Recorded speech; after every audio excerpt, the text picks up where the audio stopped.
Hello guys! Ayan nga, dumating na ang aking parcel.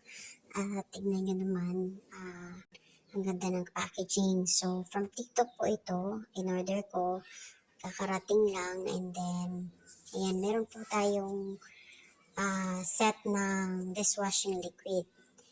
And, tatry po natin siyang i-mix mga ingredients. So, una kong nilagay dyan guys sa balde is yung malapot, L6, ano bang tawag doon? Basta yun na yun. Basta makikita ninyo, yan na yung parang paste, kasing lapot ng paste guys. Tapos, kasama niya yan dyan, imimix ko yung asin. So, pero ibang klase yung pagka-salt niya guys, pinong-pino. And then, para mas mabilis siyang i-mix, mas mabilis siyang combined well. Ayan, so, imimix ko muna siya ng walang water. So, ayan. So, hindi ko na mapakita kasi nga wala akong taga-video dyan, guys. Ang hirap kumilos ng walang taga-video. Alam mo yun? Tapos, dyan, aantayin lang natin hanggang sa mag-mix ang salt at ang hindi ko na maalala kung ano yung tawag doon sa una kong nilagay. So, basta, isi-share ko na lang sa inyo mamaya kung ano yung, isi-share ko na lang sa susunod yung pangalan. So, first time po actually mag-mix ng dishwashing liquid. So, tatry po natin and then tatry din natin kung ano yung kakalabasan niya. So, ayan guys, so ibinaba ko na nga muna yung balde kasi sobrang hirap kumilos doon sa masikip na area ng ating lababo. So ayan, ibinaba ko para maka-mix ako ng maayos. So ayan, habang minimix ko siya guys, tignan nyo naman ang posisyon ko dyan sa part na yan. Taba like, sinong nakaka-relate, haha. So ito guys, yung kinalabasan ng aking mix. Ayan, so mamaya lalagyan na natin siya ng water. Pakita ko lang sa inyo kung anong klase yung kanyang consistency. I-mix niyo po ito, wala pa pong tubig. So yan pa lang, sila pa lang dalawa yung i-mix natin. So first step po yan. So mamaya-maya lalagyan na rin po natin siya ng 15 liters na water. Kailangan sakto na 15 liters po, hindi po kulang at hindi rin susobra. Isang way lang din po ng pag-mix, bali hindi po natin siya imimix ng pabalik-balik. So, actually hindi na rin po kayo mahihirapan mag-mix dyan dahil meron na po siyang guide. Meron po kayong susundan na guide para hindi po kayo mahirapan sa pag-mix. So, same lang din po sa ginawa ko.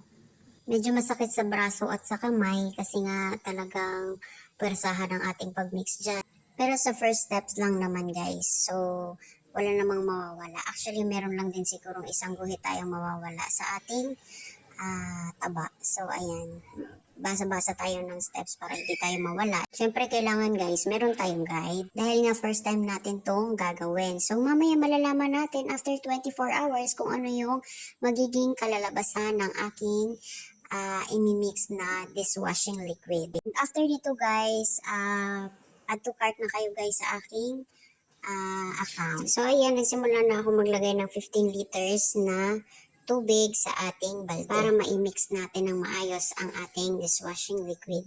And then after that, ay susunod tayo para sa ating scent at pampalapot at saka yung magiging kulay ng ating dishwashing na gagawin. Kaya sa mga gusto dyan, sa mga bahay-bahay, pwede na, baka naman, murang-mura ko lang pala itong nabili guys. At saka, syempre, ibibenta natin to ng mas murang halaga. Pa-follow naman guys sa TikTok at saka i-share ko sa inyo yung store na napagbilihan ko. Kung gusto nyo mag-order sa kanila, mabilis lang kayo mag-add to cart. And sa seller po na nabilhan ko ng dishwashing liquid na to, thank you so much po.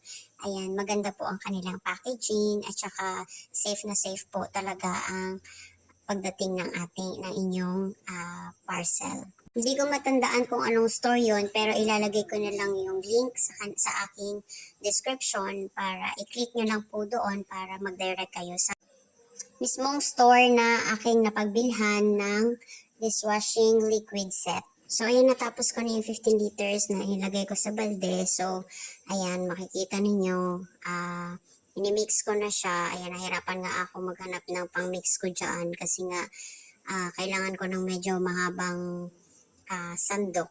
Medyo mahirap nga tunawin guys yung inilagay kong powder dyan kanina, yung pinakaunang steps na ginawa natin bago natin nilagyan ng tubig kasi nga buo-buo talaga siya. So, mahirap talaga siyang tunawin.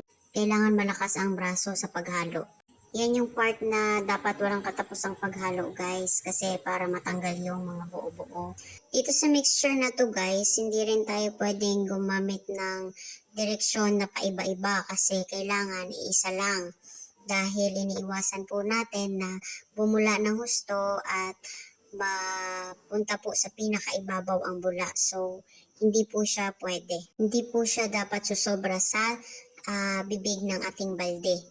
Dahil mahihirapan po tayong tanggalin yan mamaya yung mga bula na yan. Kaya ang ginawa ko dyan, isang direksyon lang ng pagmix at saka minabuti ko talagang matunaw kaagad ang powder na ating inilagay.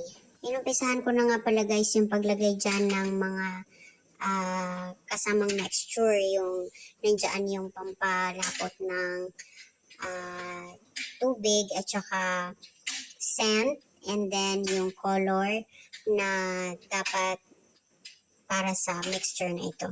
So habang nagmi-mix nga ako dyan guys, ayan, may makukulit na mga bata na nakikipag-join sa akin dyan for tatanong ang mga person na hindi ko naman ma-explain kung ano yung mga sasabihin ko sa kanila, napakakulit. Ayan, nilarang-harangan na nila ako dyan sa aking video.